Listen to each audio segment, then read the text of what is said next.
女人可以没有男人，但得有个孩子。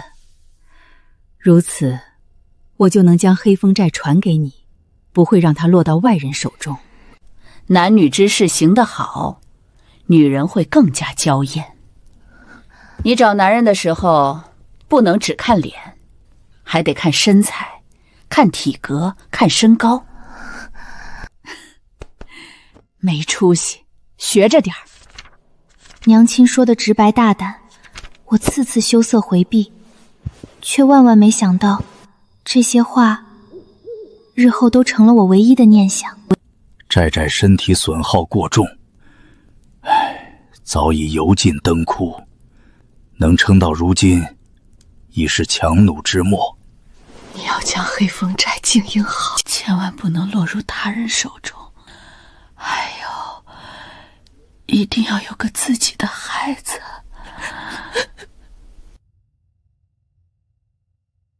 3日静坐，眼泪早已流干，脑海中反复盘旋的，全是娘亲毕生的叮嘱：守好筛寨，必得一子。寨中男子虽多，可娘亲说，外头的后生粉头白面，体格更好，生出的孩子更壮实。我信娘亲。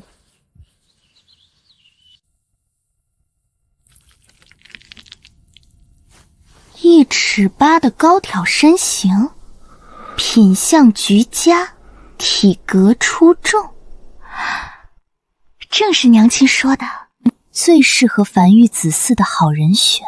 主子，这人都快死了，还要……废话少说，抬！死了当积德行善收尸，活了便是老天爷赏我的机缘。伤口极深，但发现及时，暂无性命之忧，好生调养便可痊愈。能救就行，尽管用好药。咱黑风寨别的没有，药材管够。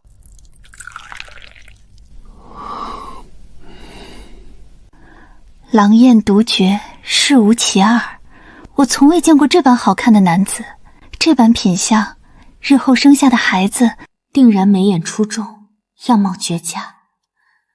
可娘亲叮嘱，有孕之后必须与男子撇清干系，免得对方抢夺孩子。若是可以，我真想和他多生几个。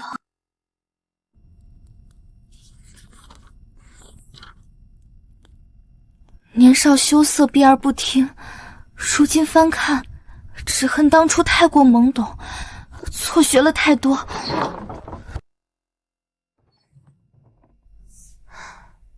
横竖路他上山，本就是为了生子。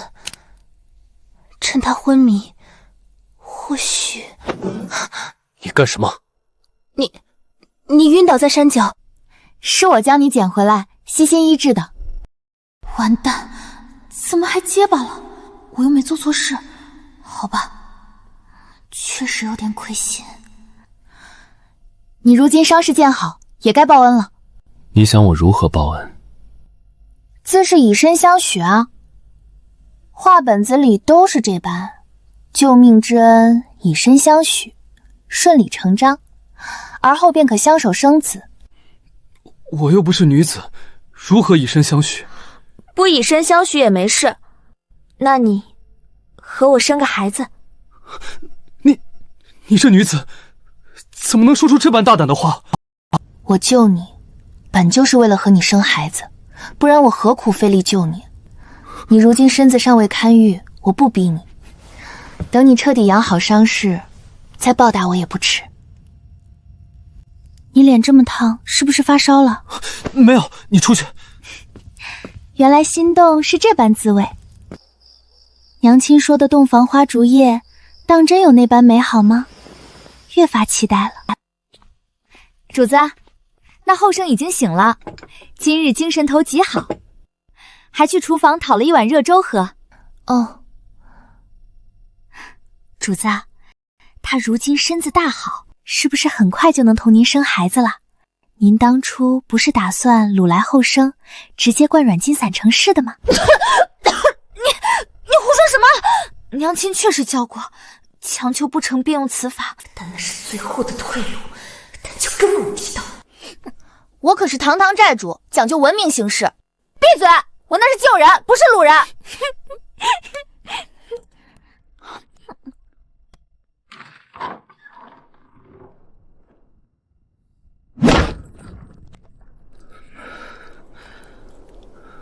这般体格，这般样貌，果然是绝佳人选。我越发想和他生孩子了。你醒了？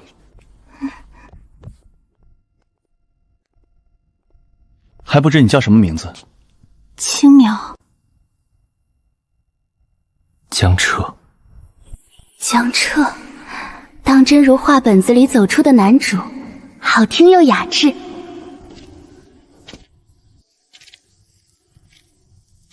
我是江湖游侠，被仇人追杀，不慎倒在山脚。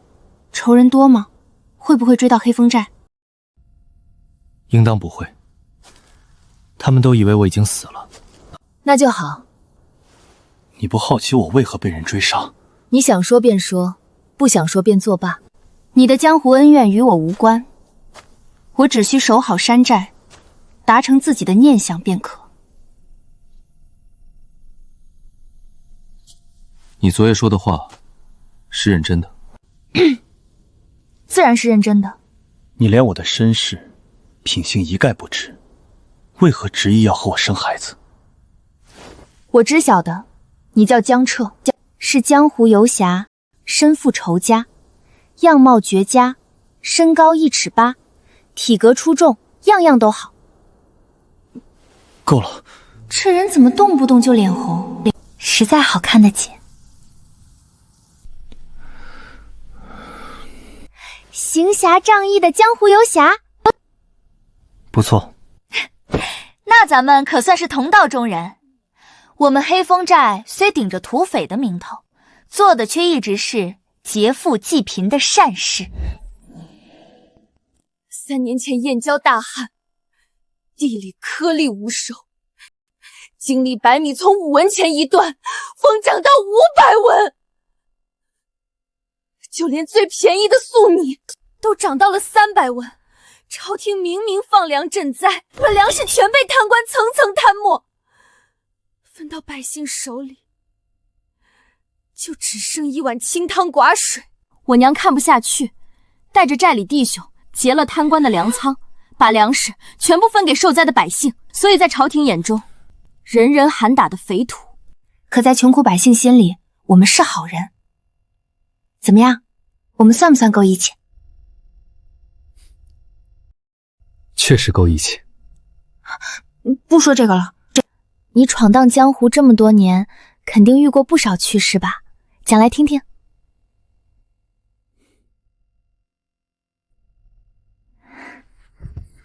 我也想跟着你一起闯荡江湖。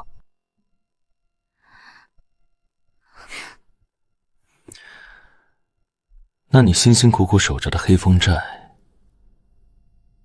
也不要了？那你等我生个孩子接手黑风寨，我就彻底放下寨子，跟你去闯荡江湖，跟你去闯荡江湖。哪有姑娘家整日把生孩子挂在嘴边的？我是真的想当江湖侠客，你教教我武功好不好？你现在的功夫是谁教的？是我娘，她自己琢磨的野路子，打人可疼了。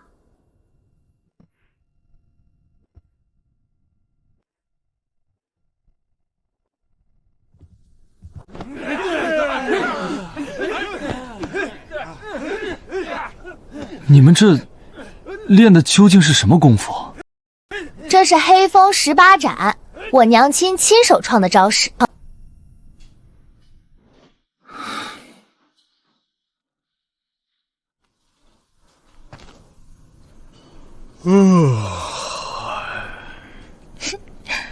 看着倒是有模有样，就是底下这群家伙太不成器了。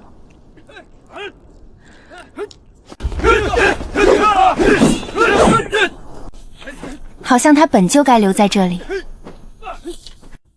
日日相伴，早已习惯。寨主，工部侍郎李锦贪了南阳3000余两赈灾款，2日后会从咱们山脚路过。3000余两。南阳刚遭了水患，房屋良田全被冲毁，这笔银子是用来重建家园、修筑河堤的。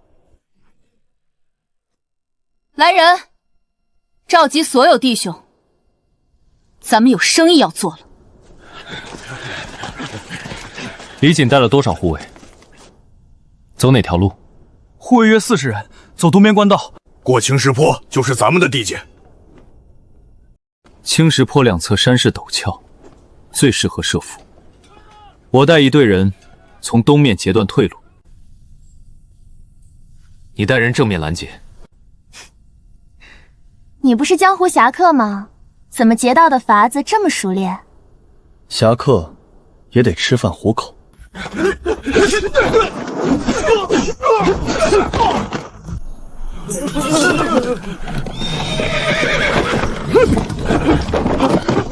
好汉饶命！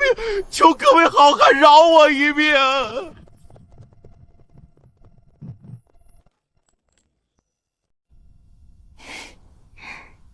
想来他也是痛恨贪官污吏，见到赃银才会动怒。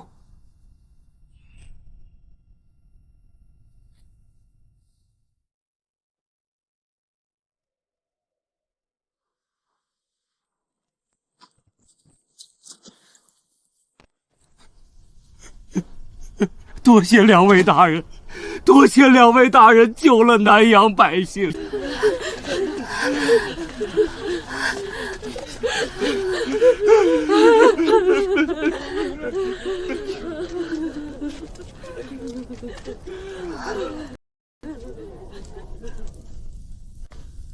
青苗，你带着众人先回黑风寨，余下的事交给我处理。还有什么事？银两虽已送到，无人监管，依旧会被贪没。我留在这几日，安排妥当，便回去。他说的是回去，原来黑风寨已经是他的家了。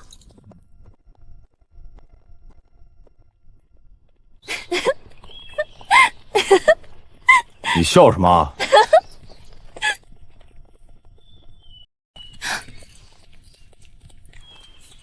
关你屁事！回到寨子后，我就笑不出来了。闭上眼就是他那张脸，什么弯眼睛，什么红耳朵。第7天，一碗饭剥了半天没吃2口。小姐，你这是病了，我去请大夫。没病。那怎么不吃饭？不饿。小姐，你该不会是想江公子了吧？谁想他了？我只是觉得他不在，寨子里少个教工的人不方便。是，不方便。你那什么表情？你那什么表情？没什么表情啊。小姐，你怕是爱上江彻了？爱上了吗？我不知道，我娘没教过我怎样是爱上一个人，她只教我如何生孩子。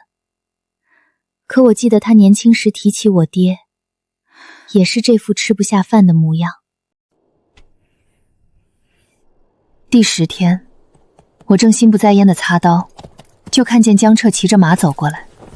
他瘦了些，风尘仆仆的，远远地瞧见我，他朝我走过来。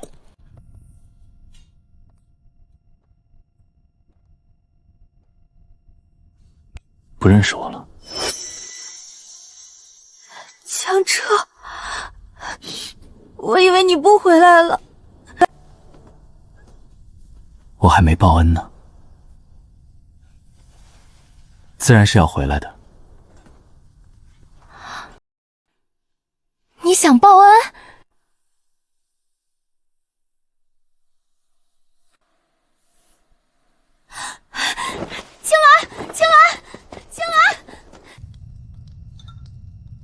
嘛？快去准备铺床叠被点红烛，我今晚就洞房生孩子。大鱼呛了口水，咳得直不起腰，身后那人大约已经红到脖子根了。这什么带子，绑了几个结？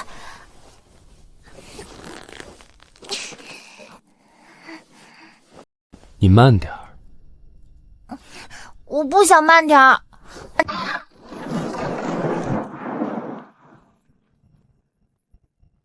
王爷，属下救驾来。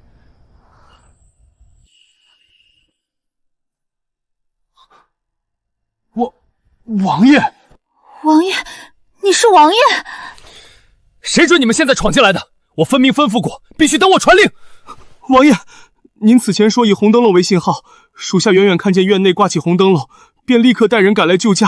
红灯笼是我让人挂的，一场洞房喜庆，竟直接把整个黑风寨全都暴露了。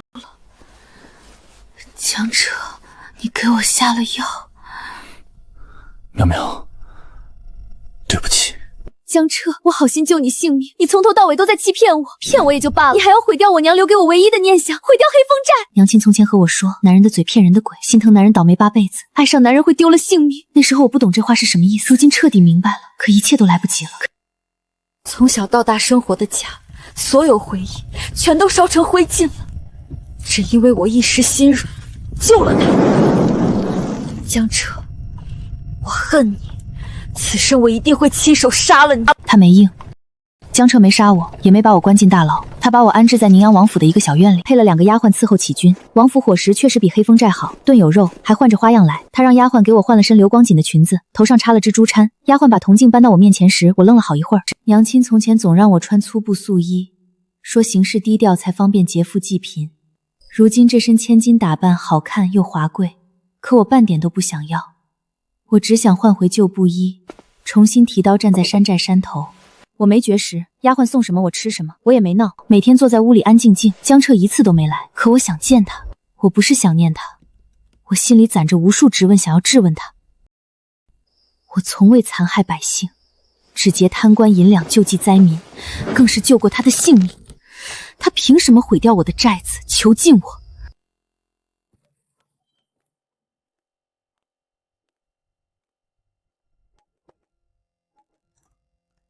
曹氏贪没诺赈灾粮的事，皇上知道了，曹家全族流放岭南。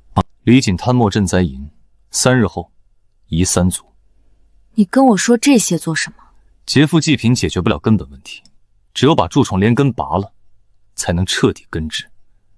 你的办法是错的。我方法错了，江彻，不是谁都是高高在上的王爷，不是谁都能进宫面圣去告御状的。老百姓等不了你们查案定罪，饿死的人等不了你们走程序。我不过是用自己的法子做了该做的事，你有什么资格说我错了？苗苗，你走，我不想看见你。苗苗，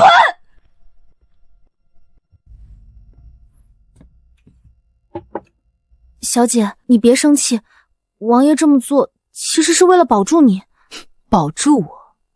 保住我就把黑风寨端了，一把火全烧了。皇上早就下旨要派兵剿匪了，若真是朝廷的人去了黑风寨，不是一把火的事儿，是几百条人命。王爷这些天一直在宫里周旋，一边递贪腐的证据，一边跟皇上求情，说黑风寨只是劫贪官不伤百姓，求从轻发落。今天好不容易得空才来看您的。别说了。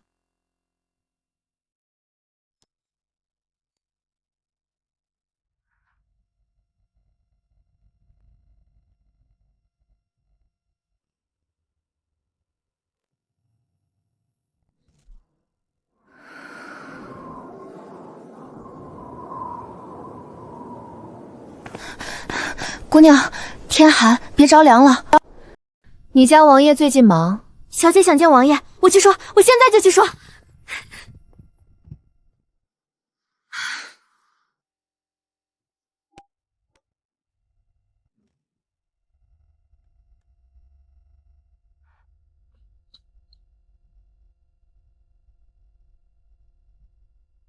你打算什么时候放了我？你想走？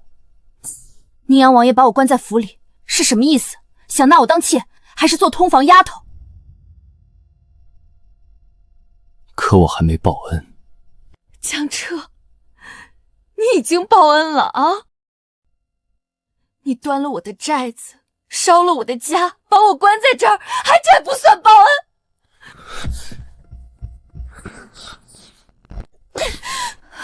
混蛋！青淼，我说了，我想报恩，等报了恩，我放你走。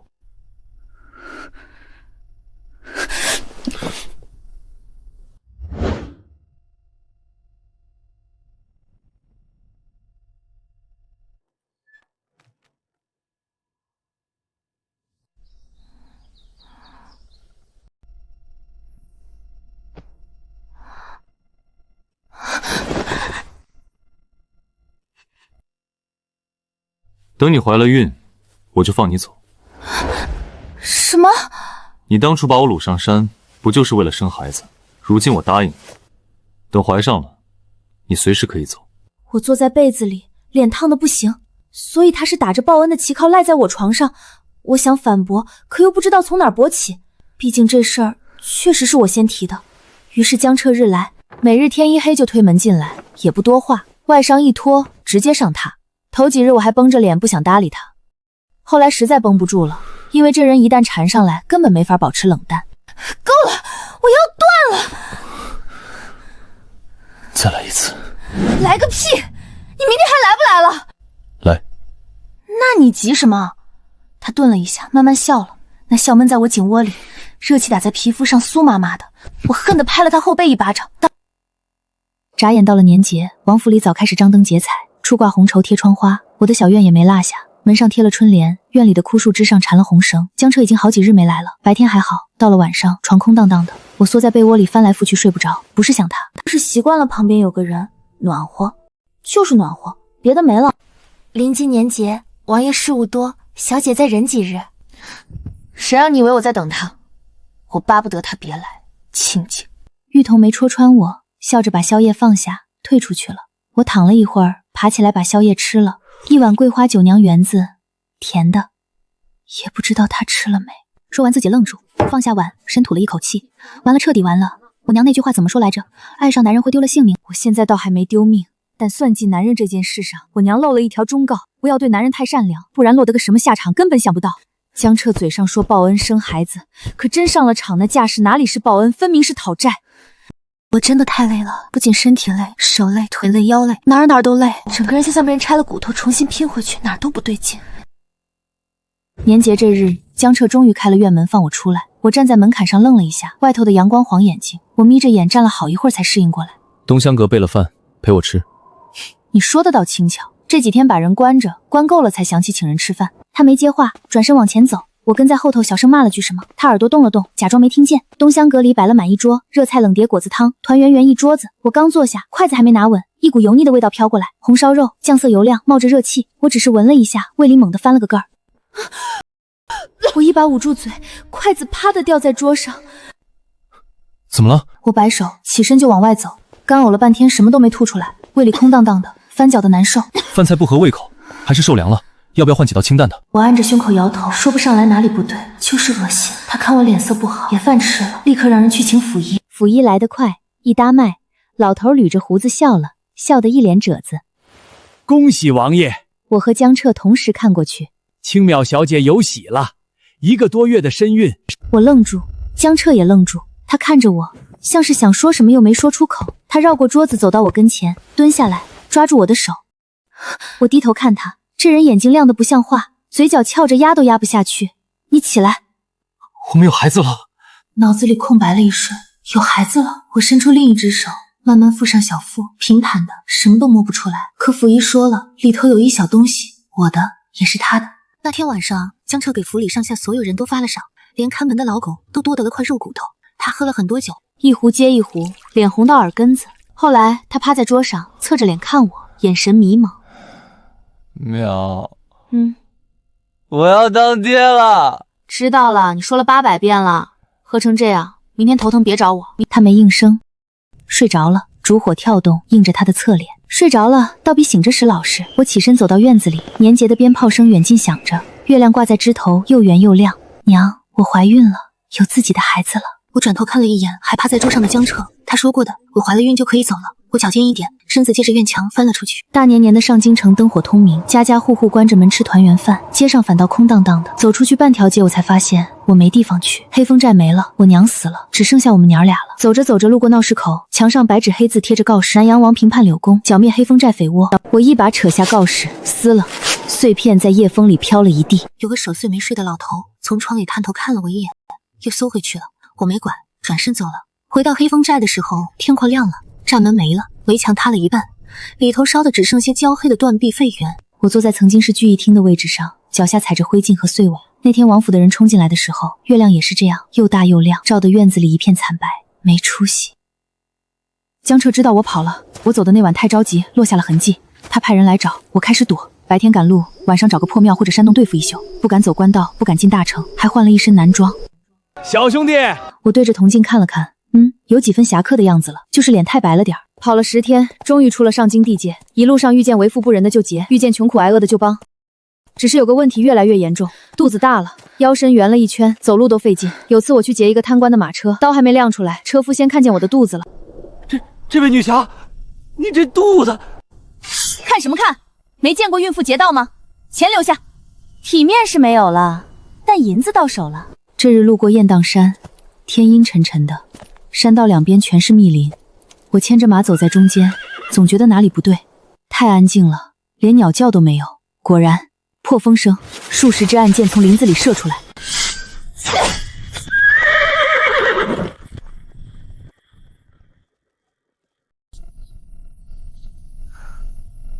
听说你腹中是南阳王的孩子，我心里猛地一沉，这话不该有人知道，除了我和江彻，谁会知道？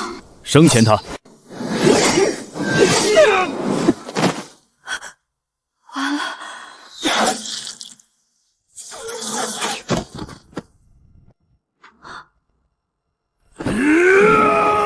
主子，你跑什么跑？找你找的老子腿都稀了！这不是我的人吗？主子，跟我走。这声音，青鸾，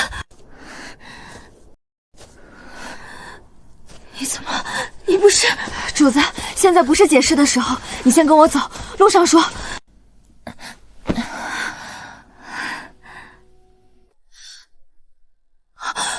主子，你怀孕了？真的？你真的要有自己的孩子了？是南阳王的？是他的，但那群黑衣人怎么知道是他的？这件事知道的人拢共就那么几个，除非……主子，你误会王爷了，黑风寨的人都没死，一个都没死。王爷把所有人都转到了另一个地方。什么？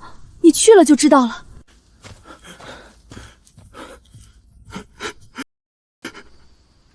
主子，可算找着你了。行了行了，起来，又没死，哭什么？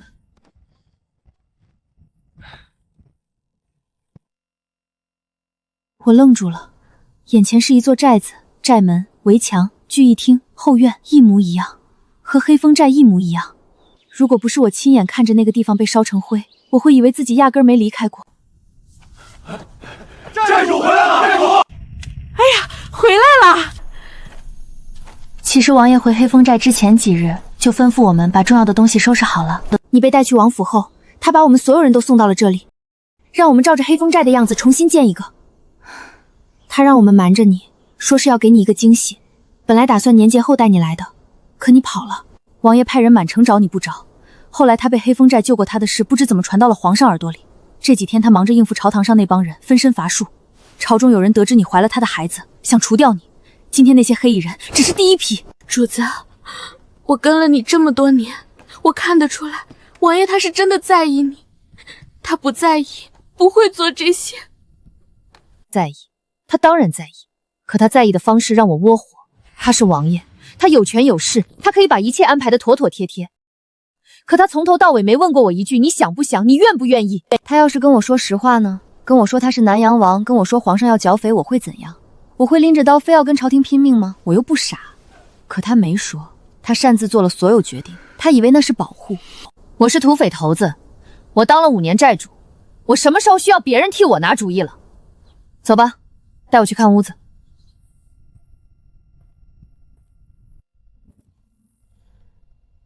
这是我娘及笄那年送我的，我以为她和那场火一起没了，原来青鸾带出来了。我在寨子里住下了，日子和从前差不多。青鸾伺候我起居，大鱼和小六子轮流守夜，肚子一天大起来。只是我总觉得哪里不太对，说不上来。一切都和从前一样，什么都一样，连每天的饭菜都差不多，可就是有种说不清的感觉，像穿了一件合身的衣子，却不自在。9月初8，一早起来就觉得肚子发紧，不是饿，是那种从里往外绷着的感觉。主子，不舒服，肚子有点不对。今天怕是要生。这么快？快什么快？10月怀胎，早该卸货了。你以为能揣一辈子啊？不呢，干净的布够不够？再去找几块。够了够了，你别比我还先晕过去。可是等了一整天，肚子紧一阵松一阵，就是不来真格的。真生的时候我叫你。深夜，我半梦半醒之间，忽然想明白这个寨子和黑风寨的区别。黑风寨的后山有条小溪，夜里安静的时候能听见水声，这里没有。哎呦，青鸾，怎么了？破了，我去叫稳婆。主子你等着。我躺在床上，疼痛一波的涌上来，是从腰往下，像被人活撕开。外面传来青鸾的脚步声，不对，远处山下隐隐约约有喊杀声，刀剑碰撞的声音。主子，稳婆不见了。什么叫不见了？人不在了，不光稳婆，寨子里好些人都不在了。山下打起来了。青鸾在，主子我在。王爷是不是提前交代过你们什么？主子你别问了，交代了对不对？王爷说，若有人来犯，让寨中能战之人全部下山迎敌。稳婆大概也被人带走了。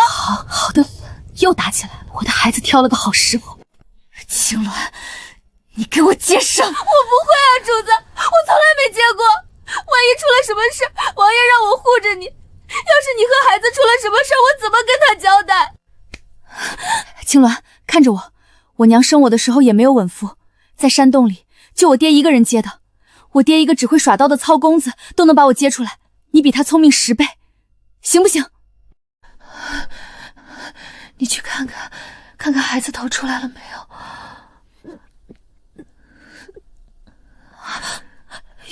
有头发了，主子，我看到头发了。好，那就快了。外面的喊杀声还没停，我没工夫管，疼到后面我已经分不清到底是我在叫还是风在叫了。青鸾，我只能靠你了。他跪在床尾，双手接着，整个人抖得像筛糠。我使劲的时候，脑子里是江泽那张脸，现在只想把这个崽子赶紧弄出来。天光亮起的时候，一声啼哭劈开了所有声音，比刀声响亮，比火光刺眼。是个小公子。我低头看怀里那团东西，皱巴巴的，红彤彤的，跟个猴子似的。我盯了半天，明明江澈那么好看，他的孩子怎么长这样？主子，你怎么不说话？是不是哪里不舒服？没有，我在想，这孩子不会长大了也这么丑吧？主子，你刚生完，能不能正经一回？小猴子在我怀里哼喃了一声，小拳头攥得紧紧的。丑是丑，倒挺有劲儿。山脚下的厮杀也结束了。主子，是曹植的人，和皇上告密说南阳王被我们救走的，也是曹植的人做的。如今人全都死了，一个活口没留。但是，主子，他们定然不会罢手。这次是一波，下次还有。我们要不要转移地方？怎么转移？主子刚生了孩子，血都还没使利索，你让他翻山越岭。王府就是个不错的地方。主子，去王府吧。你不为自己考虑，也该为世子考虑。世子，这俩字从青鸾嘴里蹦出来的时候，我愣了一下。可我看着大鱼身上那些伤，看着院子外面黑风寨的弟兄们，跟了我这么多年，好不容易活下来，今日起，黑风寨解散。此前因为生活所迫，我们才进山作匪。如今不光皇上盯着，还有旁的势力盯着。我不想你们因为我受伤，因为我丧命。从今日起，你们另谋出路。那个主子，怎么？我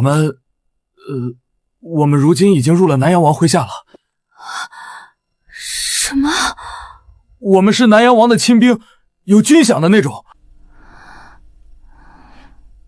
江澈，好啊你，连挖墙脚都挖得这么彻底。小姐，你可算回来了。给你看，你家世子是个结实的小公子呢。得，又一个觉得丑的。江澈朝都不上了，整天抱着那个丑猴子在院子里转，嘴里嘎嘎的斗，笑得跟个傻子一样。唉，你不觉得江毅长得什么？没事儿？你看，这不就差一个名分了吗？不差。到底为什么不愿意？我想了想，没找到一个能说出口的理由。我是土匪，我配不上王妃的位置。我向往自由，不喜欢条条框框把人绑死。就算你成了王妃，也不会被困在王府。你想去哪儿就去哪儿。我看着他，可我不是王妃，我也是想去哪儿就去哪儿。那成王妃的意义是什么？多一道枷锁罢了。江毅3岁那年，我趁着夜色背上江毅，翻墙走了。娘，我们去哪儿呀？带你去看大船。好耶！我带着他坐船一路往南，最后选了个依山傍水的小镇子落脚。我买了处宅子，从此和江毅过上了普通日子。我给他买麦芽糖。我长大了也要当土匪头子。没出息。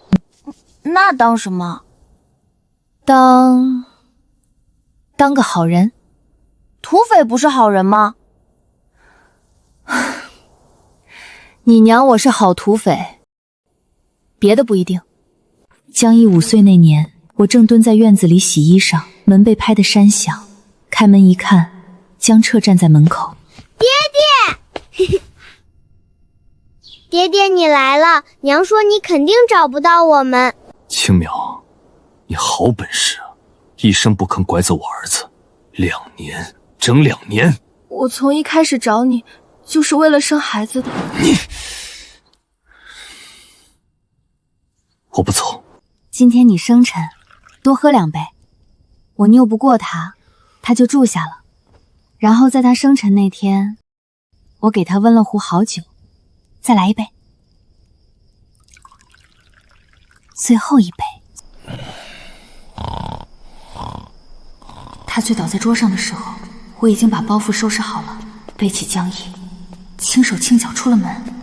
娘，我们又跑啊！嘘，3年时光，我和江彻，你追我赶，几乎跑遍了整个大燕国。娘，你为什么老躲着爹爹？习惯了。骗人！直到江毅10岁那年，我再一次被江彻堵在门口。这次他没有风尘仆仆，衣衫整洁，人也不瘦了。青淼，能不能别跑了？你不是想行侠仗义吗？你不是想自由吗？我什么时候拦过你？带着江毅跑来跑去，不说这是不是他想要的，就这样居无定所，对他真的好吗？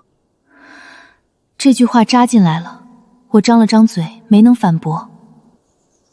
江毅，你想跟着娘继续走吗？娘，我想行军打仗，我想立律功，我想保家卫国。行，那你跟你爹回去。那你呢？娘回江南去，还是那个院子。你什么时候想来，随时都来。好。江彻站在那里看着我，我没看他，转身回屋去了。我什么也没有，不对，我有一个带柿子树的院子，够了。江彻经常写信来，字很好看，废话很多。第1年，他说江毅习武很有天赋，比同龄人快2年的进度。第3年，他说江毅已经做到了副将的位置，最年轻的那个。第5年，他说江毅带兵平了江中匪患，被封为威远将军。我看到匪2个字的时候笑了半天。第7年，他说江家军已经全权交到了江毅手上。他在信尾写：“你该骄傲。”我把信叠好收进匣子里，匣子快满了。第8年，江毅被封安国公。同年，江彻主动上书告老还乡，从此远离朝堂。我听到消息的时候，正坐在廊下看雨。秋天了，柿子又熟了，噼里啪啦砸在地上，烂了一片。我想，他才多大就告老还乡，装什么老头子呢？然后大门被敲响了，我搭了鞋去开门。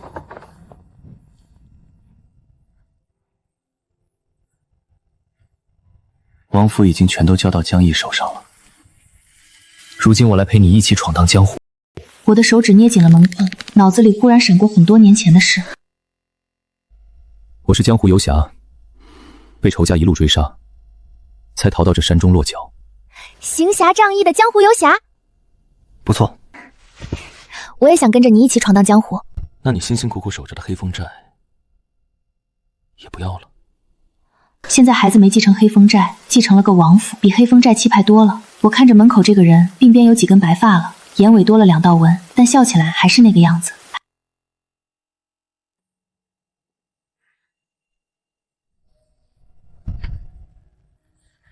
好，往哪儿走？